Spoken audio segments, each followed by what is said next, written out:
ইবাদতের কথাটা বললো।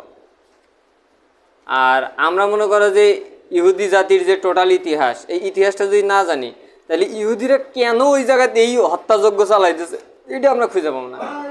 ইহু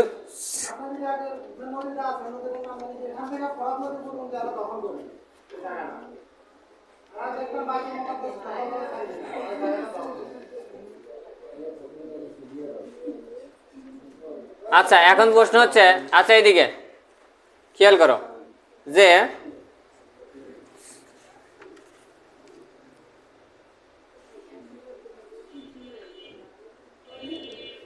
যেরকম সূরা ইয়াসিনের 60 নম্বর আয়াতটা যদি দেখো যে হে আদম সন্তান, আমি কি তোমাদের গুরুত্ব দিয়ে বলে দেইনি যে তোমরা শয়তানের ইবাদত করো না, সে তোমাদের প্রকাশ্য শত্রু। তার মানে এখানে কি কথাটা বলে আসছে, শয়তানের ইবাদত করা। ইবাদত করা মানে কি? উপাসনা করা, ঠিক আছে, ওকে হয়তো ভক্তি করা, ওর হুকুম মেনে চলা, এই বিষয়গুলো মনে করে বলছে। এখন এখানে যেটা কথা সেটা হচ্ছে সূরা ইয়াসিনে এখানে ইবাদত করার কথা কেন বলা হলো? তার মানে কোরআন শরীফ নাজিল হয়েছে 1400 বছর আগে। তার মানে সেই সময় আল্লাহ তাআলা এই কোরআন শরীফকে পাঠাইছে কিয়ামতের আগ পর্যন্ত।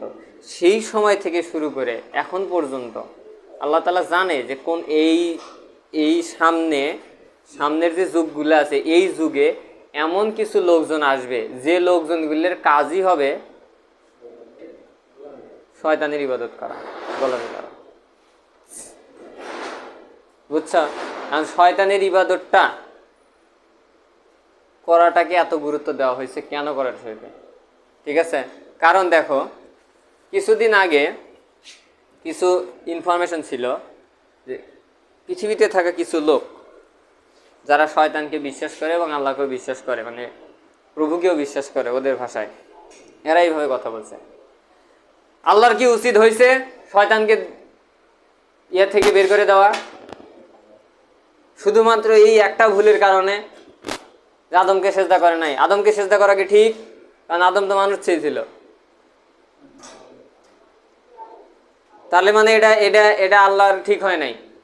কাজেই আমাদের উচিত শয়তানের পক্ষ নিয়ে শয়তানের সাথে আমাদের দল ভারী করে আমাদের উচিত বিদ্রোহ করা। চিন্তা করছ? মানে মাইন্ডসেটটা কোন দিকে? হ্যাঁ, এখন এখানে একটা কথা, শয়তানের আদমকে সেজদা না করার কারণটা কি ছিল? শয়তান দেখো কি যুক্তি দিছে। শয়তানের যুক্তি এক হিসেবে ঠিকই আছে, ওর হিসেবে যেইভাবে যে আমি সারা জীবন তোমার ইবাদত করে যাচ্ছি, আমি তোমাকে সেজদা করবো, আমি কি জন্য আদমকে সেজদা করবো তোমার? বুঝছো? কিন্তু ঘটনা হলো যে এতটুকু একটা ইয়া করার পরেও শয়তানকে আল্লাহ তাআলা কেন এই এত বড় শাস্তি দিল, সারা জীবন জাহান্নামের আগুন প্লাস দুনিয়াতে এরকম, এটা দেওয়ার কারণটা কেন জানো? দেখবা যে কি কোনো ছেলে পেলেকে ধরো একটা ভুল করছে একজন, বা একটা মানুষ একটা ভুল করছে, হ্যাঁ, ভুল করার পর নিজেকে খুব এমন জ্ঞান, ওই কি হবো, যা দেখমনি, এরকম একটা ভাব নেয় না? হ্যাঁ, শয়তান অনেকটা এইরকম আচরণ করছিল ওই সময়। স্যার আপনি দেখে যাচ্ছেন, দেখে আসা লাগবে, তুমি আয়াতগুলোর ভাব পড়ো, তাই এরকম বলে দেবো। বুঝছো?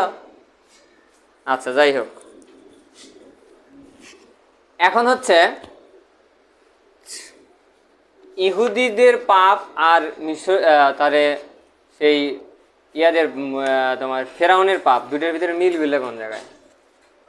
আর ইহুদিরা কেন এই গুপ্ত হত্যাগুলো চালাইছে? ইহুদিদের একটা সবচেয়ে বড় একটা বিষয় হলো গুপ্ত হত্যা। বুঝছো? ধপ করে মেরে দেওয়া।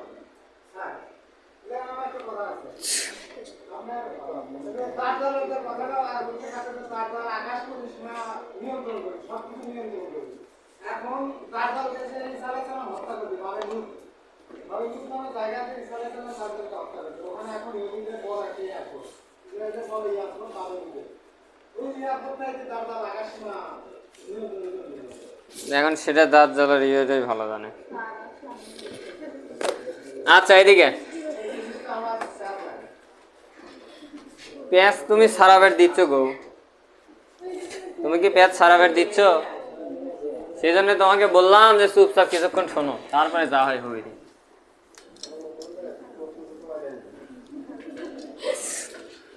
কিন্তু তুমি শুনতেছো না।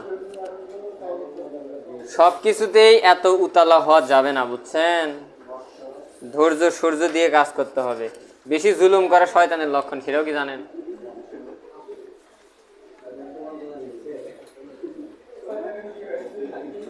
আচ্ছা যাই হোক, এখন একটু নকশাগুলা দেখি, ঠিক আছে?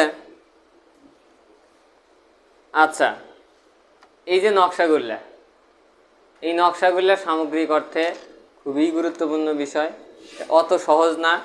এখান থেকে যার যতটুকু চোখে পড়ে এতগুলো এত বড় নকশা এখন সম্ভব না, তাই তো? আচ্ছা, এখন প্রশ্ন হচ্ছে, আমরা জানি যে প্রথম প্রথম মানুষকে আদম আলাইহিস সালাম, তাই তো? প্রথম মানুষ দেখো আদম আলাইহিস সালাম থেকে শুরু করে, আদম আলাইহিস সালাম থেকে শুরু করে সামগ্রিক অর্থে এখানে কার পরে কে সেটার জন্য লিস্ট আর একটা আছে। এখানে 3-4টা টাইপ গ্যাপ দেওয়া আছে, মানে 3-4 প্রজন্ম গ্যাপ দেওয়া আছে। হয়তো এটা হয়তো কথার কথা এটা দাদা, তারপরে তার ছেলে, তার ছেলে, তার ছেলে, তারপরের ছেলে, হয়তো এরকম, ঠিক আছে? মাঝখানে 3-4টা লোক গ্যাপ দেওয়া আছে। ওরা নবী না, ওই জন্য ওদের নাম এখানে হাইলাইট করা হয়নি। ওটার জন্য আর একটা পার্ট আছে, ওখানে হাইলাইট করা আছে, তোমরা ইচ্ছা করলে পরে দেখতে পারো। এখন আদম আলাইহিস সালামের ছেলে ছিল ইদ্রিস আলাইহিস সালাম। ইদ্রিস আলাইহিস সালামের ছেলের এখানে এসে নূহ আলাইহিস সালাম। নূহ আলাইহিস সালামের দেখো এখানে 3টা ছেলের নাম আছে, যদি আর 4টা, পরবর্তীতে আর একটা আলোচনা করব। এখানে হাম, শাম আর হচ্ছে ইয়াফেজ, এটা নিয়ে কোনো কথা নাই। ইয়াফেজ আর হচ্ছে তোমার তুর্কি জাতি, জিন জাতি, যেটা হচ্ছে ইয়াজুজ মাজুজ জাতি, এটা নিয়ে পরে কথা, কি আমাদের আগ মুহূর্তে। এখানে আমরা খালি শুধু যাবো সরাসরি হচ্ছে ইহুদি পর্যায়ে। এখান থেকে দেখো সাম হয়ে আজর হয়ে দেখো এখানে ইব্রাহিম আলাইহিস সালাম। ইব্রাহিম আলাইহিস সালাম থেকে এই যে সামগ্রিক অর্থে এখানে ইসাইক আলাইহিস সালামের কথাটাই এইখানে আসতেছে, মনে করো যে আমাদের এই দ্য নিউ ওয়ার্ল্ড অর্ডার বাস্তবায়ন। কেন, কিভাবে সেটা দেখো। ইসাইক আলাইহিস সালামকে আল্লাহ তাআলা স্বপ্নে দেখায় যে তোমাকে পবিত্র ভূমি উপহার দেওয়া হবে। এইটাই হলো মূল ঘটনা। পবিত্র ভূমি উপহার দেওয়া বলতে কি বোঝায়? পবিত্র ভূমি উপহার দেওয়া বলতে আমাদের যে ফুরাত নদী, মিশরের নীল নদ থেকে শুরু করে ইরাকের ইউফ্রেটিস নদী পর্যন্ত সব কিছু মিলা এই সামগ্রিক অর্থে এই জায়গাটাকে ওরা পবিত্র ভূমি ধরে। এখন ফলশ্রুতিতে দেখা গেছে কি, যে যখন সুলাইমান আলাইহিস সালাম আর দাউদ আলাইহিস সালাম এরা রাজত্ব করে, তখন এই যে মনে করো যে এই যে মনে করো যে ইসাক আলাইহিস সালামের যে স্বপ্নের যে বাস্তবায়ন, এইটা সেই সময় দেওয়া হয়। কারণ সুলাইমান আলাইহিস সালামের সময় সারা পৃথিবী রাজত্ব করে হচ্ছে, সুলাইমান আলাইহিস সালামের সময় সারা পৃথিবী রাজত্ব করে হচ্ছে ইহুদিরা, মানে ওই সময়কার মুসলমানরা, যেটা বর্তমানে আমরা ইহুদি বলতেছি, ওরা রাজত্ব করে। তার মানে কিন্তু এই স্বপ্নটা বাস্তবায়ন অলরেডি হয়ে গেছে। হয়ে যাওয়ার পরে যে সেই সময় যে ঘটনাটা ঘটলো, সুলাইমান আলাইহিস সালাম, তার আগে একটা বিষয় আছে, হারুত আর মারুত নামে ফেরেশতা। এরা এসে পৃথিবীতে জাদু শিখায়, কিন্তু এরা বোঝায় যে জাদু এটা ব্যবহারযোগ্য নয়, ঠিক আছে? এটা কেন করে সেটা বিষয়ে আলোচনা আছে, আমরা মূল কথাটা থেকে আগে যাব, তারপরে ডিটেলসে যাব। এখন সুলাইমান আলাইহিস সালাম সমস্ত জাদুবিদ্যার বইকে ওনার সিংহাসনের তলে রাখে, যাতে কেউ খুঁজে না পায়, ঠিক আছে? এখন সমস্ত বইকে যখন জাদুবিদ্যার বইগুলো যখন সিংহাসনের তলে রাখে, তখন সাধারণভাবেই সবাই নিশ্চুপ হয়ে যায়। আর সুলাইমান আলাইহিস সালামের সাথে জিনদের একটা বিশাল যোগাযোগ ছিল, মানে একদম খুবই, যেটা কি সরাসরি রিলেশন। উনি যে হুকুম করতো জিনেরা তাই মনে করো যে শুনতো, ঠিক আছে? যেরকম যে একটা কথা আছে যে আমি ওখানে যেতে চাচ্ছি, আমাকে কোন জিন নিয়ে যেতে পারো? এমন একটা জিন বলছে আপনি বসে আছেন, আপনি উঠে দাঁড়ানোর আগেই আমি 7000 কিলোমিটার দূরে নিয়ে যাবো আপনাকে। আর একটা জিন বলতেছে না, আমি ওর থেকেও শক্তিশালী, আপনি চোখের পলক ফেলার আগেই আমি ওখানে নিয়ে যাব। তার মানে কতটা শক্তিশালী, কতটা পাওয়ারফুল, তাহলে বুঝতেছ? তাহলে স্বাভাবিকভাবে ধরাই চলে যে পিরামিড এখন ফেরাউনের সময় আবিষ্কার হলো, আর ফেরাউনের আর একটু আগে অর্থাৎ সুলাইমান আলাইহিস সালামের সময় আবিষ্কার হলো, হতেই পারে, অস্বাভাবিক কিছু না। ঠিক আছে, যে যাই হোক ওই বিষয় নিয়ে পরে কথা বলতেছি। এখন তার মানে সেই সময় উনি রাজত্ব শুরু করলো, কিন্তু উনি যখন মারা গেল, বুঝছো, তখন শয়তান এসে কি করলো, ওই সিংহাসনের নিচ থেকে বইগুলো বের করলো, বাইর করে প্রত্যেকটা ইহুদিক দিয়ে দিয়ে করলো কি, এই দেখো তোমরা জাদু করবে দেখে, জাদু করে সুলাইমানের থেকে ক্ষমতাধর হবে জন্যে সুলাইমান সমস্ত বইগুলো নিয়ে যায় আর সিংহাসনের তুলে থুইয়া ওটাই উনি ব্যবহার করে করে এই সমস্ত জিনগুলো কন্ট্রোল করছে। তোমরা এই বইগুলো নাও, নিয়ে তোমরাও জাদু চর্চা করো। ঠিক আছে, এখন ওরা বিশ্বাস করলো, কি রে তাই তোরা, এই জন্যই তো সুলাইমান এত শক্তিশালী ছিল, এই জন্যই আর সাথে আমরা বাইরে উঠিনি। কিন্তু আল্লাহ তাআলা সরাসরি মনে করো কোরআন শরীফের আয়াতে বলছে যে সুলাইমান জাদু গ্রহণ করেনি। ঠিক আছে, আয়াত নাম্বার 102-এ তোমরা একটু খেয়াল করো, সূরা বাকারার। ঠিক আছে, আচ্ছা, এখন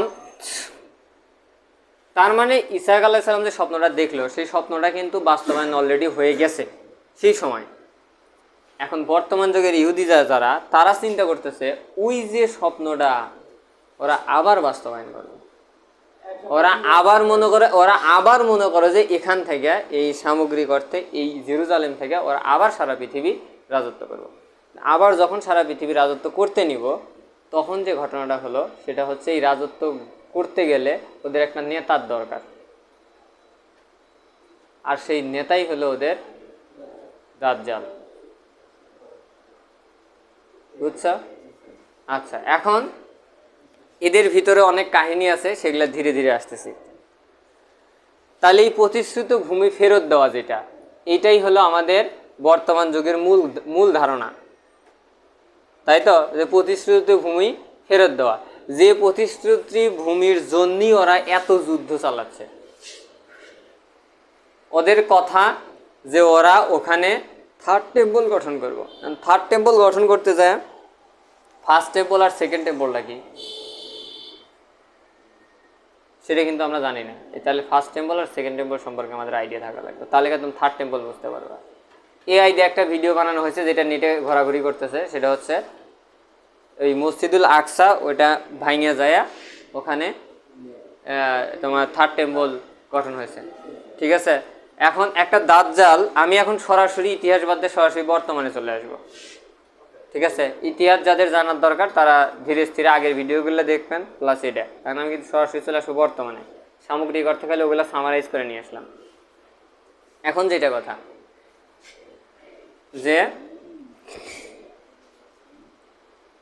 দাজ্জাল প্রকাশ হওয়ার লক্ষণ হলো, প্রধান লক্ষণ 3টা। ঠিক আছে, প্রধান লক্ষণ 3টা। তার ভিতরে ইহুদিদেরকে ওখানে একটা স্বাধীন রাষ্ট্র গঠন করা লাগবে, এবং সারা পৃথিবীর যত ইহুদি আছে সবগুলার ওই জায়গায় জমা হওয়া লাগবে। তাহলে এটা কি সামগ্রিক করতে হয়েছে না? সারা পৃথিবীর আর কোথাও ইহুদি আছে না? সবগুলো ইসরায়েলে, তার মানে আর কোনো জায়গায় ইহুদি নাই। আচ্ছা, গেল, ওরা এখানে একটা রাষ্ট্র গঠন করছে, ফিলিস্তিনকে বের করে দিছে, তারা রাষ্ট্র গঠন করছে। দ্বিতীয়ত যে ঘটনা সেটা হলো রেড বুল, যেটা রেড কাউ, যেটা লাল গরু জব করা। এই লাল গরু জব করার যে বিষয়টা, সেটা হলো আজ থেকে 3 বছর আগে খবর আসে যে ওরা নাকি লাল গরু খুঁজে পাইছে। লাল গরু খুঁজে পাইছে না পাইছে এটা অতিভাবেই ওদের গোপনীয় বিষয়,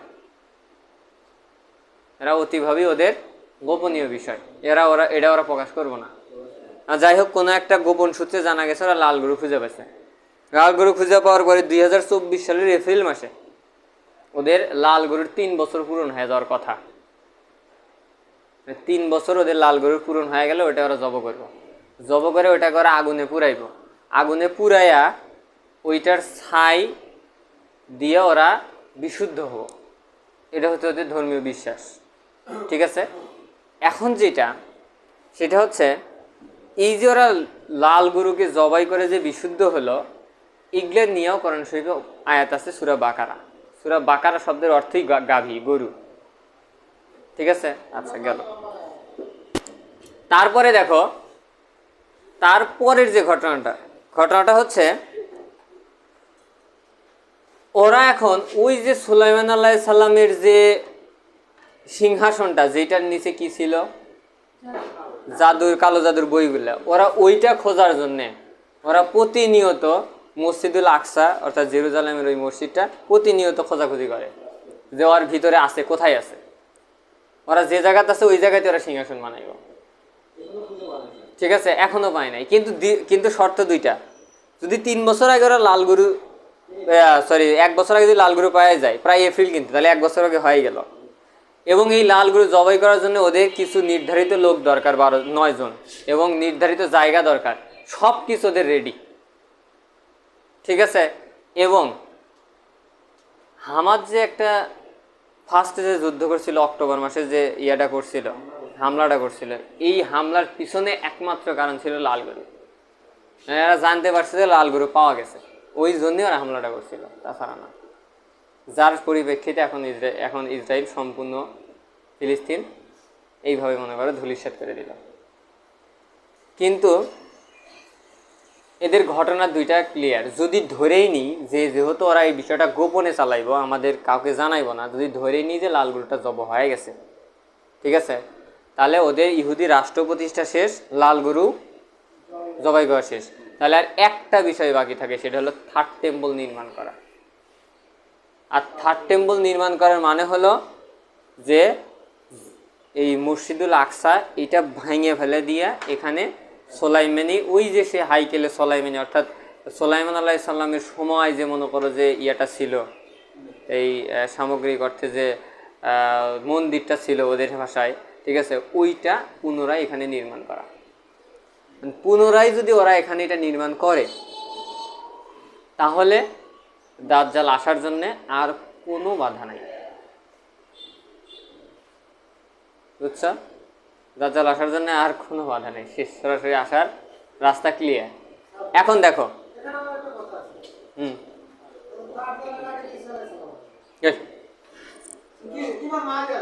তুমি ওগুলো কিছুই জানো না, আমাকে শেষ করবার দাও।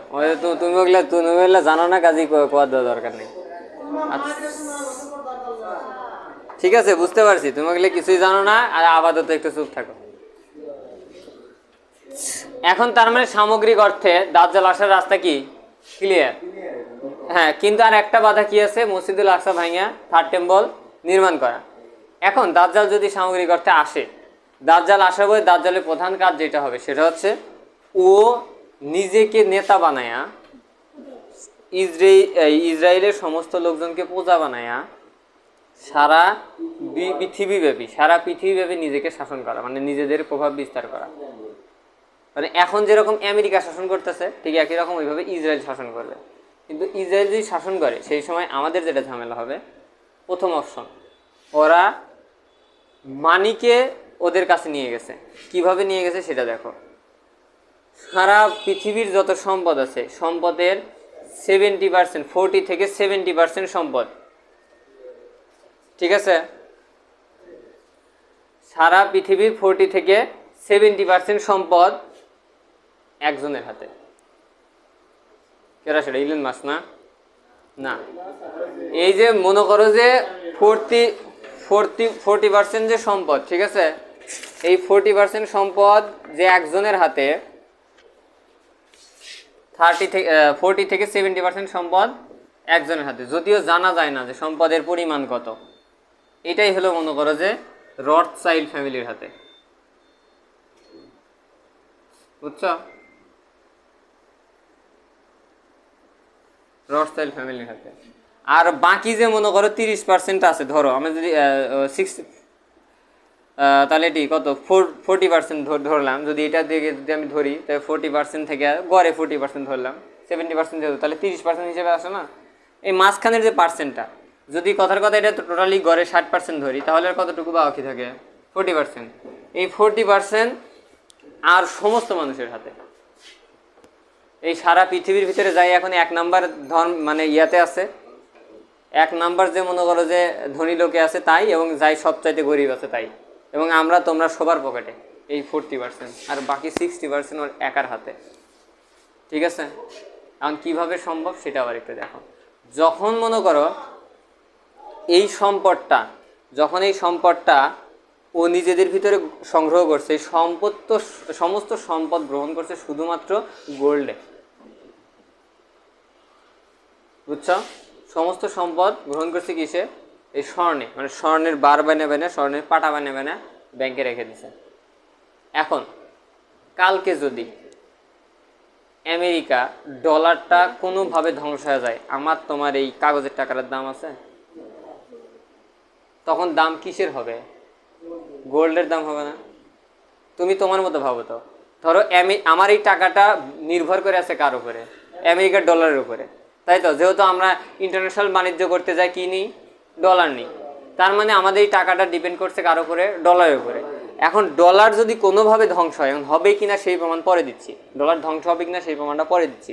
ডলার যদি ধ্বংস হয় তাহলে সারা পৃথিবীতে সমস্ত যে পয়সাগুলো, টাকাগুলো আছে, কাগজের টাকা, সমস্ত কিছুই ধ্বংস হয়ে যাবে। ধ্বংস হবে বলতে কোনো মূল্য থাকবে না। ঠিক আমাদের এই পেপার যেরকম, ওটা তখন সেরকমই হবে। তাই তখন দামটা কিসের হবে? গোল্ডে।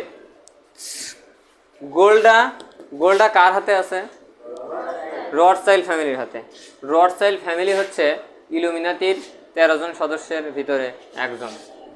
আমি দেখি নামগুলো খুঁজে পাই নাকি, আমার এখানেই লেখা আছে, কিন্তু যে পরিমাণ কাগজ আমি এলেজেলে করে ফেলাছি তাতে খুঁজে পাওয়াটা একটু কঠিন।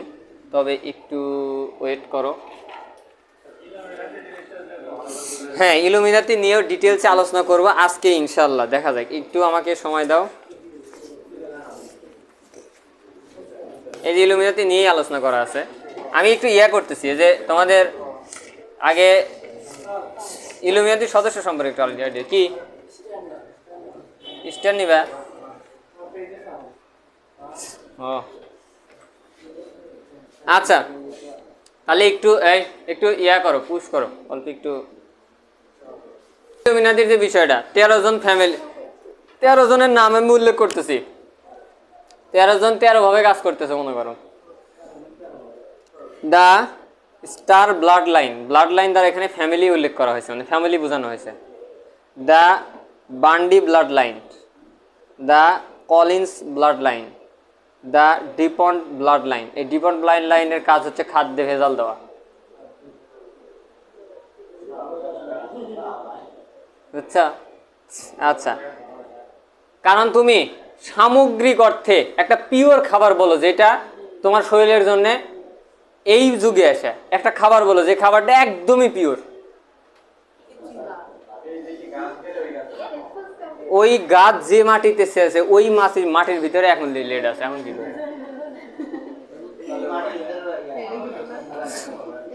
বলো? তুমি যে চাঁদে যায় চাষ করবে, তুমি পৃথিবী থেকে যে বীজটা নিয়ে গেছো ওর ভিতরে ঝামেলা আছে।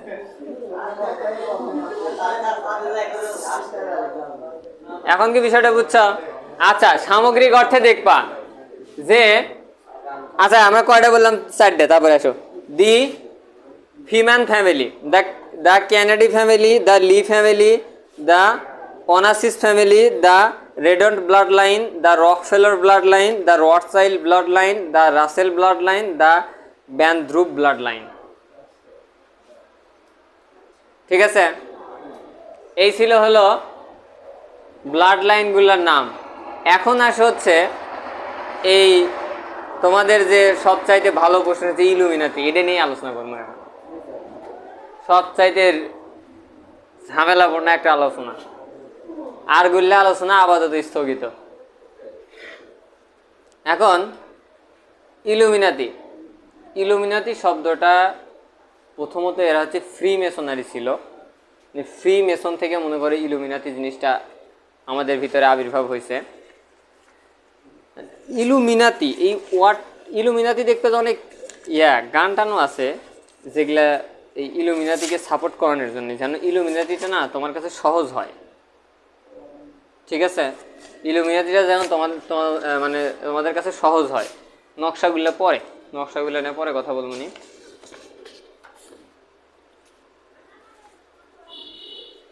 আচ্ছা, ইলুমিনাতি দ্বারা কি বোঝায়? ইলুমিনাতি দ্বারা বোঝায় হচ্ছে শামস অর্থাৎ সূর্য দেবতা পূজা পূজা করা। ঠিক আছে। দ্বিতীয়ত কথা, ফ্রিমেসন। ফ্রিমেসন থেকেই সাধারণত মূলত এই বিষয়টা আসছে। 1786 সালে সর্বপ্রথম এই ইলুমিনাতি যাত্রা শুরু হয়। কত সালে?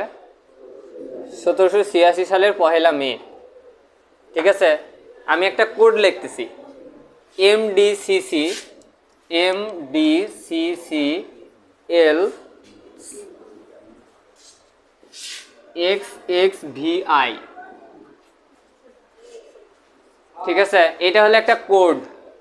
এই কোডটা কত সালে মনে করো যে এটা ইয়াটা তৈরি হয়, ইলুমিনাতি সালটা তৈরি হয়, মানে সংগঠনটা তৈরি হয় 1776। ঠিক আছে। আচ্ছা, এখন আমরা একটু রোমান সংখ্যা দেখি তো। এই দুটো দ্বারা কি বোঝায়? এই দুটো দ্বারা কি বোঝায়? 10 আর 10 20, তার মানে 10 আলাদা 10 আর আলাদা 10, 10 আর 10। এল দ্বারা কি বোঝায় রোমান সংখ্যায়? 50। হ্যাঁ, ভালো, 50। ডবল সি, দুটো সি দ্বারা কি বোঝায়? সিতে কি রোমান সংখ্যায়? 100, তার মানে হচ্ছে 100 আর হলো 100। ডিতে কি বোঝায়? 500। আর এমতে কত? 1000। একটু কেউ একজন যোগ করে পারবে?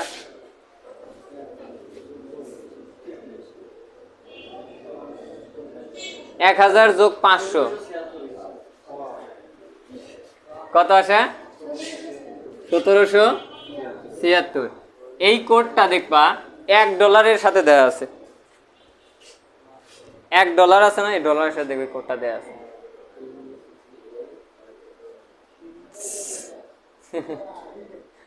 হাস্যকর না? আচ্ছা, এখন $1 সম্পর্কে যেহেতু কথা বলতে বললে একজন, ওইটা আগে শেষ করে নি, ওটা পাচ্ছি সামনে মোরা। পিরামিডের নিচে, হ্যাঁ আমার কাছে প্রমাণ আছে, তার এটা দিয়ে দিলাম। ঠিক আছে। ডলার দিয়ে সবাই বের করে দেখতে পারো।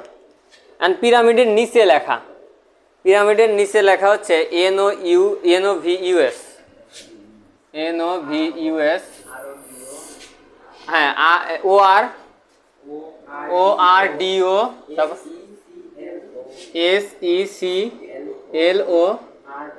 SECLORON। যাই হোক, ইংলিশ উচ্চারণটা খুবই ঝামেলা। আর ইউএম না, ইউএম, হ্যাঁ, আর ইউএম, হ্যাঁ, ওএম না ইউএম। ঠিক আছে।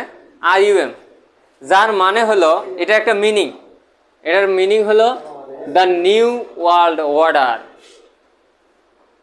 এটা মানে হলো the new world order. The new world অর্ডারটা কি?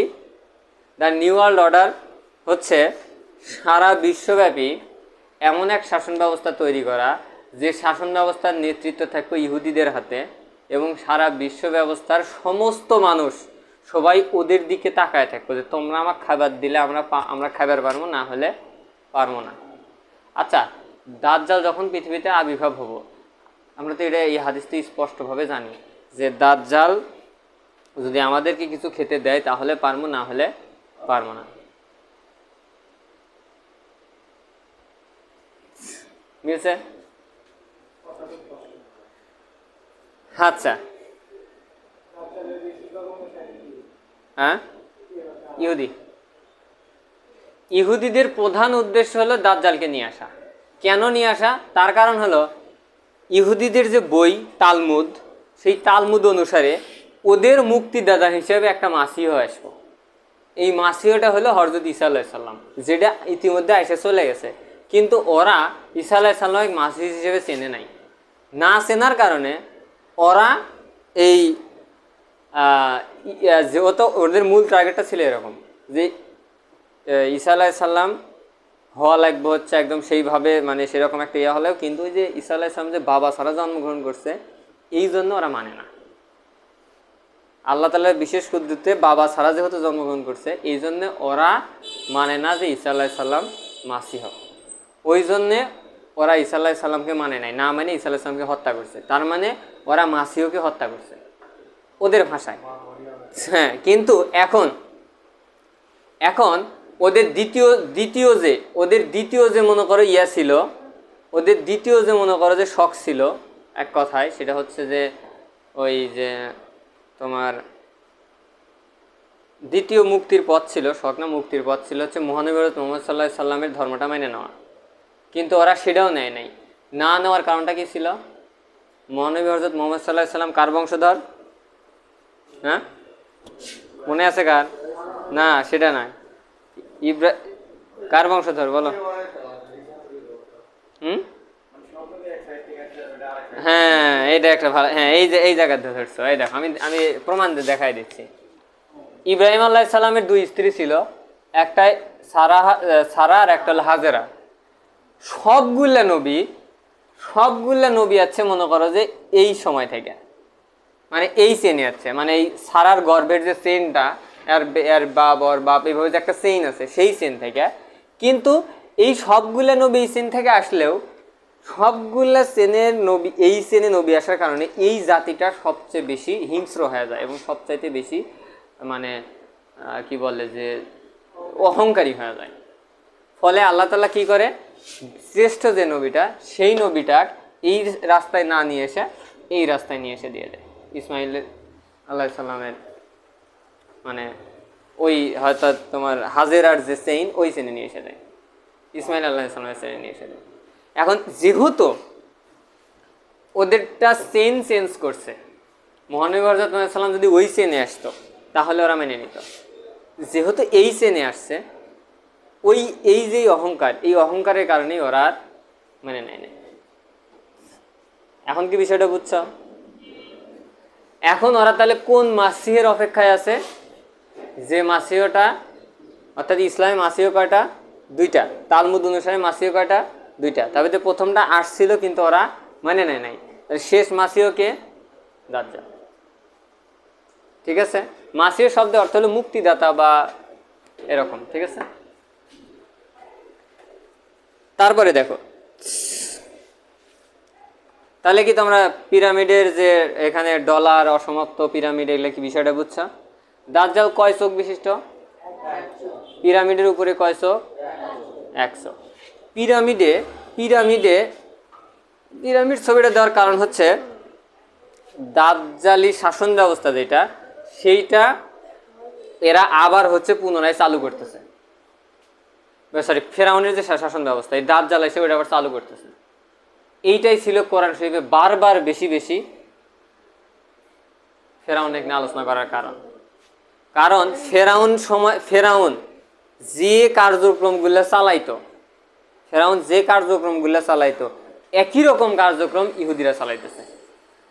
মানে মিলগুলো দেখছ, ফেরাউন পুত্র সন্তানকে হত্যা করত, ইহুদিরা ফিলিস্তিনের শিশুকে হত্যা করতেছে। ঠিক আছে, ফেরাউন নিজেকে খোদা দাবি করছিল, দাজ্জাল কি করবো? নিজেকে খোদা দাবি করবে। ফেরাউন সারা পৃথিবীতে অরাজকতা সৃষ্টি করছিল, এরা কি করতেছে? অরাজকতা সৃষ্টি করতেছে।